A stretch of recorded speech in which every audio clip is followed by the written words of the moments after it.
അസ്സലാമു അലൈക്കും വറഹ്മത്തുള്ളാഹി വബറകാതുഹു. പ്രിയമുള്ളവരെ, പരിശുദ്ധമാക്കപ്പെട്ട റമളാൻ ഷരീഫാണ് നമ്മിലേക്ക് കടന്നു വരുന്നത്. പുണ്യങ്ങൾ പൂത്തുലയുന്ന മാസം. ലോക മുഅ്മിനീങ്ങൾ, മുസ്ലിമീങ്ങൾ ഒന്നടങ്കം അള്ളാഹുവിലേക്ക് ഏറ്റവും കൂടുതലായി കൊണ്ട് ചെയ്ത പാപങ്ങളിൽ നിന്നെല്ലാം പശ്ചാത്തപിച്ചുകൊണ്ട് അള്ളാഹുവിലേക്ക് അടുക്കുന്ന മാസം. എന്നാൽ കേരളീയ മുസ്ലിമീങ്ങളെ സംബന്ധിച്ചിടത്തോളം പ്രധാനപ്പെട്ട വലിയ രണ്ട് നഷ്ടങ്ങളാണ് ഈ 2 മാസങ്ങൾക്കിടയിൽ നമുക്ക് നഷ്ടമായത്.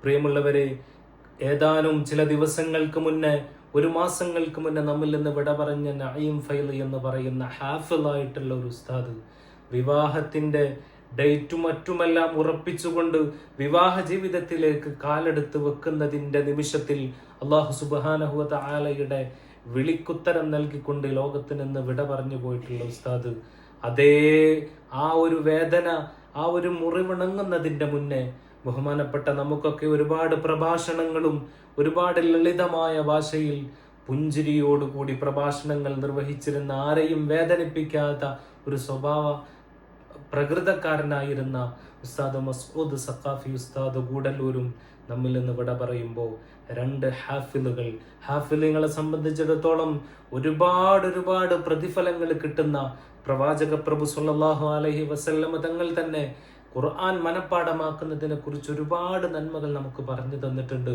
നാളെ ഖബറിൽ കിടക്കുമ്പോൾ ഖബറിൽ പോലും ഒരുപാട് സുഖങ്ങളും സന്തോഷങ്ങളും ലഭിക്കുന്ന ഒരു വിഭാഗമാണ് വിശുദ്ധ ഖുർആൻ മനഃപ്പാഠമാക്കിയവർ. അങ്ങനെയുള്ള 2 പേരാണ് നമ്മിൽ നിന്ന് വിട പറയുന്നത്. നഷ്ടം നമുക്ക് തന്നെയാണ്.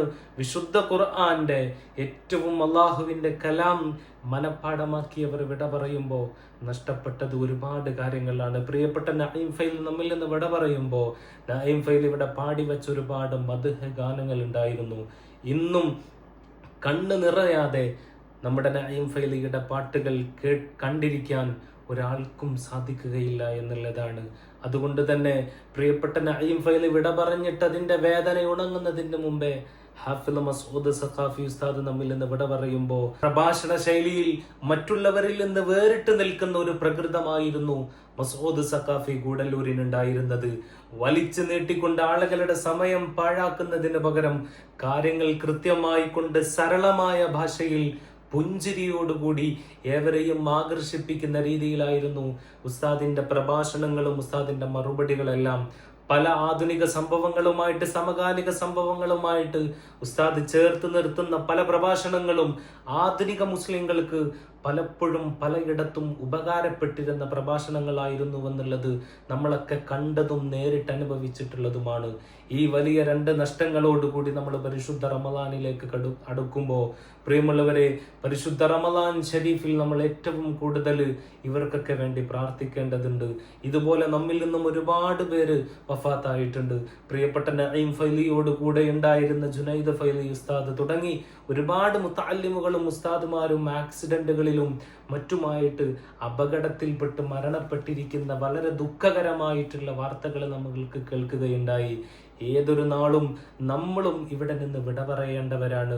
വിശുദ്ധ റമളാനിലേക്ക് നമ്മൾ കാലെടുത്ത് വെക്കുമ്പോൾ പുണ്യങ്ങൾ പുത്തുലയുന്ന ഈ മാസത്തിൽ ഈ ഉസ്താദുമാരെ നമ്മൾ മറന്നു പോകരുത് എന്ന് വളരെ വിനയത്തോടു കൂടി ഓർമ്മപ്പെടുത്തുകയാണ്. ഈ 2 ഹാഫിളീങ്ങളും ഇവിടെ നിന്ന് വിട പറയുമ്പോഴും അവരുടെ ഓർമ്മകൾക്ക് ഇപ്പോഴും ജീവൻ വെച്ചുകൊണ്ടിരിക്കുന്നു എന്നുള്ളതാണ്.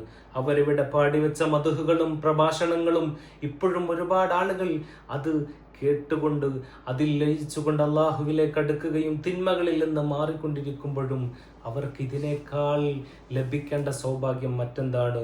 ഈ 2 ഉസ്താദുമാരെ ജീവിതത്തിൽ പോലും കാണാത്ത ഒരുപാട് പേരുടെ ദുആകൾ ലഭിക്കുമ്പോൾ ഒരാൾക്ക്, ഒരു മനുഷ്യന് ഈ ഭൂമി ലോകത്തിൽ നിന്ന് മരണത്തിന് ശേഷവും ആമീൻ പറയുന്ന ഒരുപാട് നല്ല മനസ്സുകളെ ഇവിടെ ഉണ്ടാക്കുക എന്നുള്ളത് തന്നെയാണ് ജീവിതത്തിലെ ഏറ്റവും വലിയ സൗഭാഗ്യം എന്ന് പറയുന്നത്. നാളെ പരിശുദ്ധമാക്കപ്പെട്ട ജന്നാത്തുൽ ഫിർദൗസിൽ അള്ളാഹുവിന്റെ റസൂൽ സല്ലല്ലാഹു അലൈഹി വസല്ലമ തങ്ങളോടൊത്ത് ഒരുമിച്ച് കൂടാനുള്ള തൗഫീക്ക് അവർക്കും നമുക്കൊക്കെ നൽകുമാറാകട്ടെ. ആമീൻ യാ റബ്ബൽ ആലമീൻ.